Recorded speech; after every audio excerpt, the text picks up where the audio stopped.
Hello guys, day 15 of 100 day challenge to breaking my comfort zone. இன்றைக்கி நான் என்னோடய சேலஞ்சில் பாதி டேக்கு வந்துட்டேன் நான் நினைக்கிறேன்.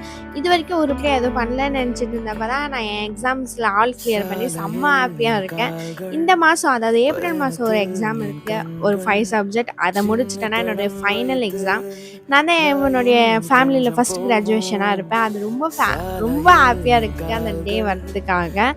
அண்டு நம்ம வீட்டுக்கு புதுசாக 2 பேரை வந்திருக்காங்க. ஃபஸ்ட்டு ஒருத்தர் வந்திருந்தாலே இப்போ அவ கூட சேர்ந்து 2 பேராக வந்திருக்காங்க. நான் ஃபஸ்ட்டு வாங்கினேன், அதாவது இவன் பேர் வந்து டோஃபி, இப்போ இவ பேர் வந்து ஜிஞ்சர். அழகாக இருப்பான், க்யூட்டாக இருப்பான். இவ பேர் சிம்ரன். எதுக்கு இவளுக்கு சிம்ரன் பேர் வச்சேன்னா, இவளுக்கு வாய்க்கு மேலே ஒரு மச்சம் மாதிரி பிளாக் டாட் இருக்கும். அது க்யூட்டாக இருந்துச்சு, அதனால இவளுக்கு சிம்ரன் அப்படின்னு பேர் வச்சிட்டோம். இவளும் டோஃபியும் தான் ரொம்ப க்ளோஸ் ஆகிட்டாங்க. ஜிஞ்சர் யார்கிட்டையும் சேராமல் இருக்கா, கூடிய சீக்கிரத்தில் சேர்ந்துருவா. அதுக்கப்புறம் அப்டேட் பண்ணுறவங்களுக்கு நான் அவளுங்க வளருது. அவ்வளோதான் கைஸ் இன்னைக்கான வீடியோ. ஆனால் ரொம்ப ஹாப்பியாக இருக்கிறதுனால தான் இவ்வளோ ஷார்ட்டான video. Bye guys, love you all. Next வீடியோவில் பார்க்கலாம்.